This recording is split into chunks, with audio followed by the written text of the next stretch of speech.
entière qui cotise parfois pour faire partir quelqu'un. Et ce n'est pas 1 000 €. Parfois, ça va entre 1 500 € et 7 000 €. Ouais, 10 000 depuis le Sénégal ou la Gambie ou la Guinée pour venir juste. C'est pas la misère. Quand quelqu'un part, c'est comme quelqu'un qui est élu, choisi, peut-être le plus débrouillard. Et il y a tout un clan ou toute une famille qui pose son espoir sur cette personne-là.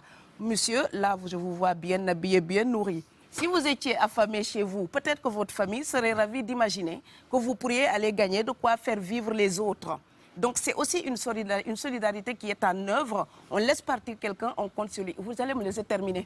Et Schengen, entre guillemets Schengen, ça me permet d'être invité aux Pays-Bas, monsieur, donner des conférences dans vos universités. Quand ils trouvent que mon cerveau est convenable, là, ils l'utilisent. Par contre, ils sont embêtés à l'idée d'avoir mon frère qui n'est pas aussi diplômé que moi et qui pourrait avoir peut-être envie de travailler dans le bâtiment. Donc, vos pays deviennent schizophrènes. On ne peut pas trier les gens comme ça avec les étrangers utiles et les étrangers néfastes. Et la deuxième chose que je veux dire aussi, c'est que les Européens, là, on voit des Africains qui viennent, d'accord? Ce mouvement, ce déplacement de population, on le voit. Mais on ne voit pas le mouvement des Européens allant vers les autres pays.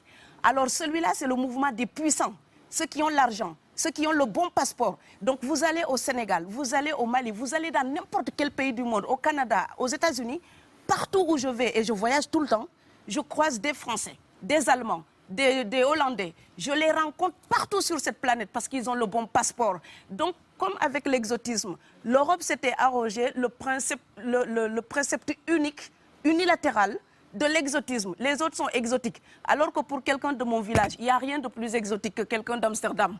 Maintenant, pour l'étranger aussi, pour les voyages des temps modernes avec la mondialisation, quand les pauvres viennent vers vous, il y a des mouvements de foule qu'il faut bloquer.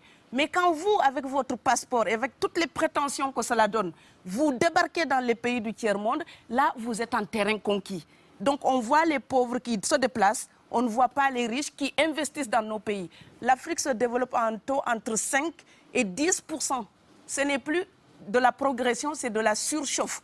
Sauf que quand des pays du tiers-monde se développent et qu'ils n'ont pas les moyens pour gérer tout ça, il faut une ingénierie, il faut une formation, il faut des populations pour installer une démocratie. Là, cette surchauffe-là, vous avez besoin qu'on reste dominé pour servir de débouché à l'industrie européenne.